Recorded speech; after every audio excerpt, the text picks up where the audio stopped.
What is up, everybody? It is me, DevilNeverCry, and of course we are back with some more DMC5 Dante Must Die mode, this time featuring Mission 3 and Dante. Bit of a strange mix considering the utilization of those teleport pads or those grim grip pads. A lot of people seem to think that they wouldn't work with any of the other characters, but as you saw in the gameplay just then, turns out that it works out just fine.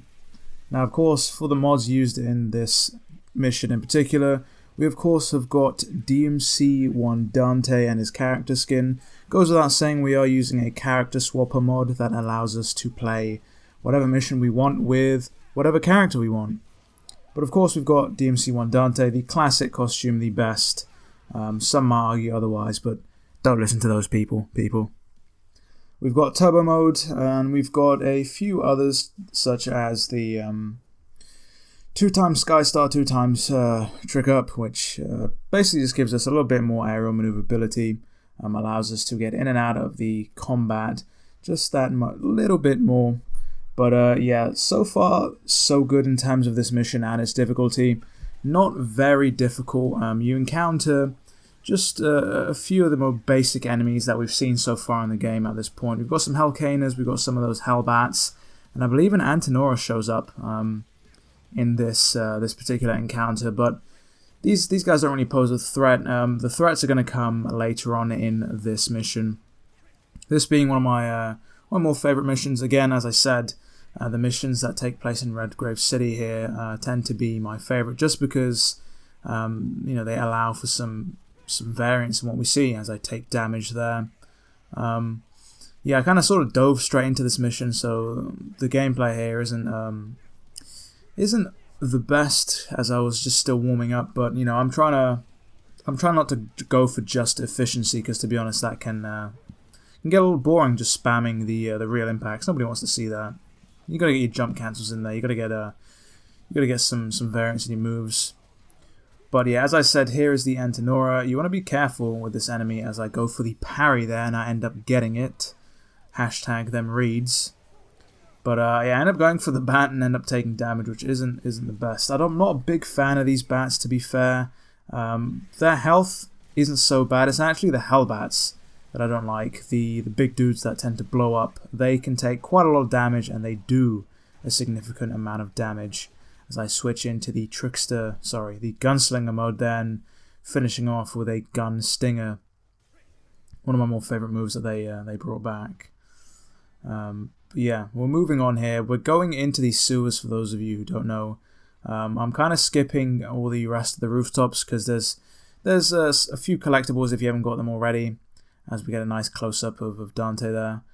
But there's also not really much to collect in terms of like red orbs and green orbs. Green orbs in particular, considering that on Dante Must Die, the green orbs are basically non-existent.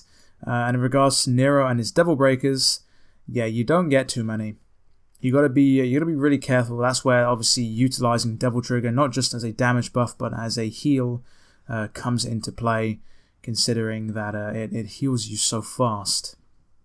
But as we trick ourselves in, get a little bit of slowdown, but that doesn't matter. That's not going to stop us. We're going to break down the Mega Hentai Tentacles, as they're called, and then we run into some riots. And boy, are they a riot to fight. These guys on this difficulty are a pain. They are genuinely scary. The Blades and Assaults in the other games, which is what these guys are the equivalents to in this game, Dante Must Die, they didn't really do all that much damage. Even on DMC1, where they were a menace, well, most of the enemies in that game were a menace. They're nothing like we see here. You want to be really careful. They are incredibly fast. They do an insane amount of damage, and yeah, they tend to tank a lot of hits. The mini hentai tentacles here tend to break your concentration, as they tend to pull focus of your lock-on. Try and just single them out. Try and move away from those tentacles, because they will, more often than not, end up ruining your whole game plan.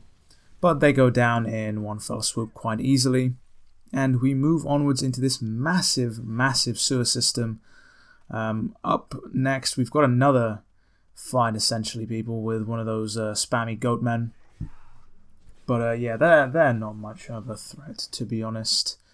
But yeah, a lot of you liked the showcase video I did for this costume in particular. A lot of you wished that Capcom had brought this in, and I wish they did too. It just goes to show that they don't need to be spending a ridiculous amount of money having to scan real life clothing, so to speak, and that hand modeled character skins still look amazing. This particular model was taken from Monster Hunter World, which is why it looks so good, because obviously the DMCX Monster Hunter collab happened, I believe, I want to say last year. In fact, it was before DMC5 was even announced, and in fact, it was the announcement of this collab that actually got people, believing more and more in the idea of a DMC5 being real. But yeah, this is just a massive room. You want to be careful. I think I end up popping the SDT here, which is a pretty big game changer in terms of damage output. So use that when you can. I tend not to use it all too much, but I probably will start using it more, as the damage it does is essentially irreplaceable. But yeah, this costume is fantastic. The Alistair that you see is entirely separate from... Ooh, we took a massive hit. That's entirely separate from the Monster Hunter mod. It's another weapon skin that you can, again, enable. But as I said, again, that Alistair weapon skin was taken from Monster Hunter World yet again, and it looks amazing. Could it look a little bit better? Yeah, I guess so. You can kind of tell that it was not really made the same way that the other weapons were, but it still looks fantastic. It's still recognizable. Still gets that nostalgia going as I whiff every single hit of that move. But yeah, these goatmen are kind of dangerous. You wanna kind of get rid of them first if you can, and then focus on these guys. I could be using the camera trick, but I am not using that, considering that I am trying to just go in there nitty gritty and get in their face and try and get this W. But yeah. The camera trick, for those of you who don't know, which I have talked extensively about in other videos, is the whole, as long as enemies aren't on screen, they won't attack you. So yeah, make of that what you will as we suffer through the light platforming. I'm honestly surprised that there's not as much platforming in this game as in 4, or as tedious platforming, to be fair. It's pretty basic. But we move into a classic showdown. We've got DMC1 Dante here facing off against some nightmarish enemies. Probably give him some PTSD, I'd imagine, or some flashbacks, as I whip out the shotgun and try and destroy this painting for good, which is the spitting image of the painting you see in DMC1. In fact, I think I end up taking these enemies on with nothing but the shotgun, which is exactly what I did in DMC1. The shotgun was invaluable for taking these enemies out.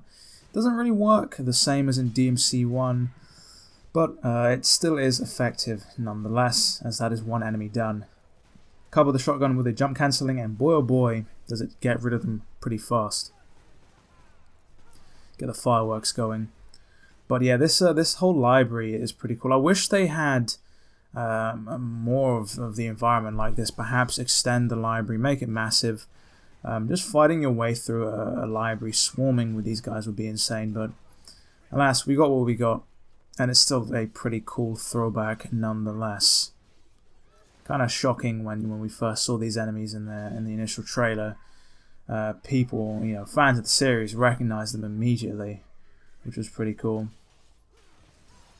But yeah, for those of you who obviously don't know, Itsuna did not work on DMC1 whatsoever. So the fact that he's got all these little details in from DMC1 is pretty cool. As we whittle down this enemy's, well, I wouldn't say shield, his scissors. He's left with one scissor. He's not going to be giving out many haircuts. Let's just say that. And we finish him off with the single ebony shot, and we move on. Hopefully, after a good old taunt. I'm the only one who does that. After I finish a hard-fought fight, I end up going out with a taunt. No idea why, but I think it seems apt for the situation. So I pick up red orbs that I don't need, as I'm currently holding, 4 million red orbs just sitting up there in my account. This is very reminiscent of DMC1. just with the light cascading in, reminds me of the castle. Obviously, you know, in the castle it wasn't necessarily a straight corridor you went through, it was a round one, but it serves the same purpose as Dante pauses there to contemplate what the hell is actually going on. But of course, we have got a big old boss fight coming up next, and Artemis is a lot tougher for me, to be honest, than I find it to be with Nero. Mainly because Nero's just got the big fuck you moves. Dante doesn't really seem to have all that much. I end up going with Balrog for this fight, as the punch mode standard aerial attack is easily jump cancelable, and it does a fair amount of damage. I try and jump cancel some Stinger Bees, which I'm not sure that's what they're called in this game, but I mean, everybody knows what a Stinger Bee is, or a Killer Bee. It's the dive kick, people, the dive kick. But yeah, this is essentially going to be the strategy. This boss is a pushover. You just got to be careful of that move. It's easily telegraphed. But yeah, this boss is a pushover up until she devil triggers. Then when she devil triggers, she gets an immense health boost.